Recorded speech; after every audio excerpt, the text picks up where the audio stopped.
What's up, everybody? Rob here. So, as I'm sure most of you are familiar, the medieval world had a rather dim view of the supernatural. Now, depending on the tradition, the person was either cursed to transform into a werewolf, or they actively sold their soul to the devil in order to gain its power. Either way, they were universally held as evil. But were they really evil? Well, not entirely. There are some exceptions to this, and I'm going to go into one with this video.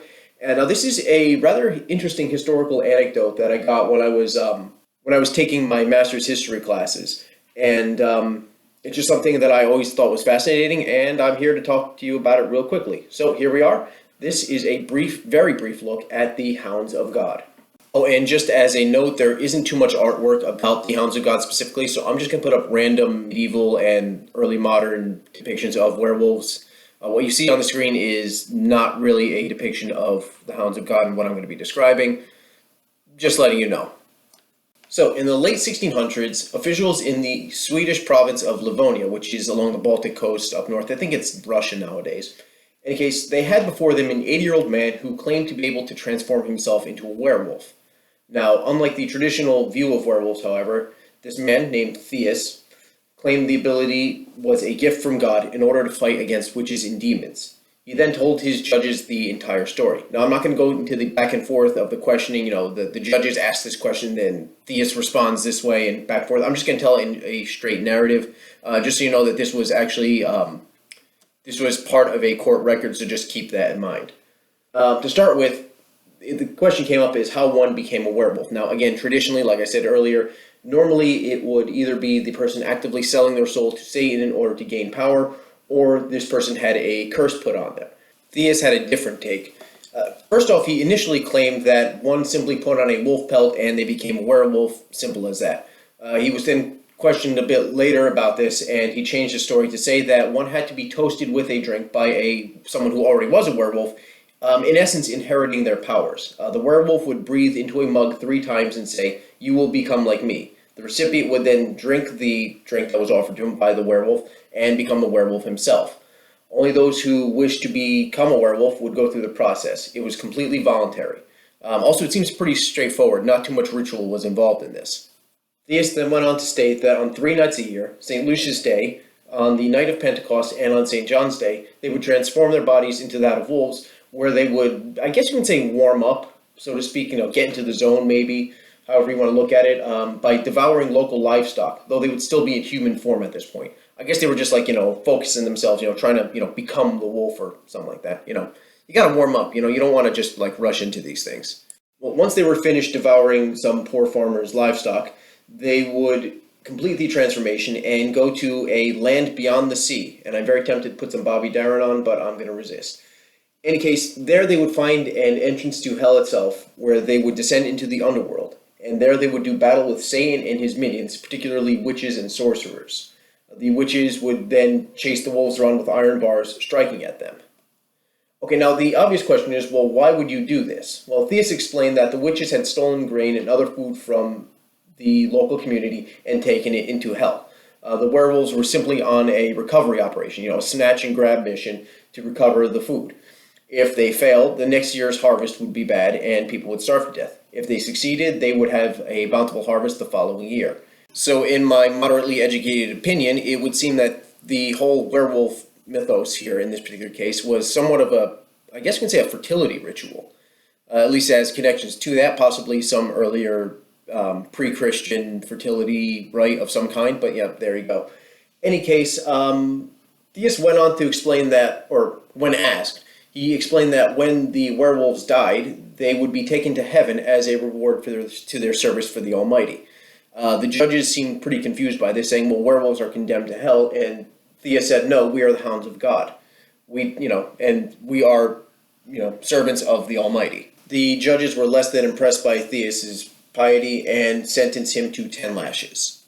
Well, what to make of this story? Now, this is the only example of this actually happening. I don't recall, or I couldn't find any other incidences of Hounds of God, showing up in, court records or anything like that.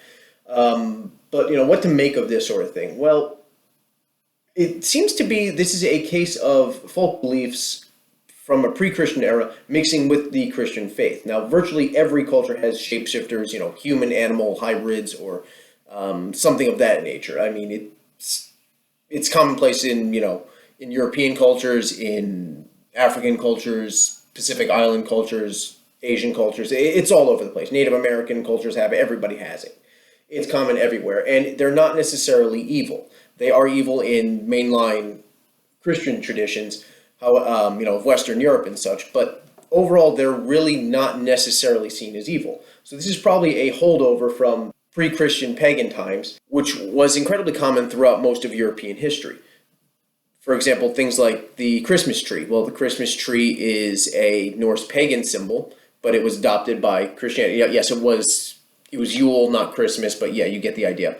The two were combined together to form something new. In Ireland, the four-leaf clover, or the three-leaf clover specifically, was a pagan symbol that was adopted by Christianity as a symbol of the Holy Trinity, and so on and so on and so on. I mean, there's just Halloween is, Samhain, which combined with All Saints' Day, or the eve of All Saints' Day, boom, we got a new holiday. So this blending of pagan and Christian traditions is not uncommon at all. So overall, I found this a very interesting particular anecdote in history. Most werewolves, like I said, and like you guys I'm sure are all aware, have been portrayed as universally evil. And this particular instance shows that, well, no, they weren't. In this particular case, they were absolutely vital, or at least they felt they were absolutely vital, to protecting a local community's food supply, which, especially in a pre-industrial agrarian society, that was probably the single greatest concern for the population. Now, there are a lot of parallels here with another somewhat odd historical example, that of the Benedanti, which were in northern Italy. They were a group of good witches who basically did the same thing. They fought against evil witches on behalf of God in order to protect the local community from their evil.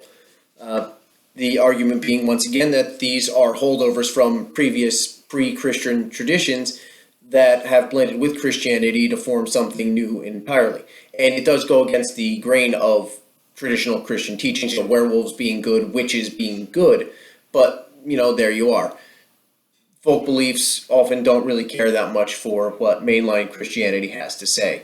Also, I'm just going to do a little bit of editorializing here. There's this weird notion that in the pre-modern age, the church ruled with an iron fist and everybody believed exactly the same thing, and that's just absolutely not true. There were tons of folk beliefs and strange and idiosyncratic traditions throughout most of Christendom, which was directly opposed to that of mainline Christianity.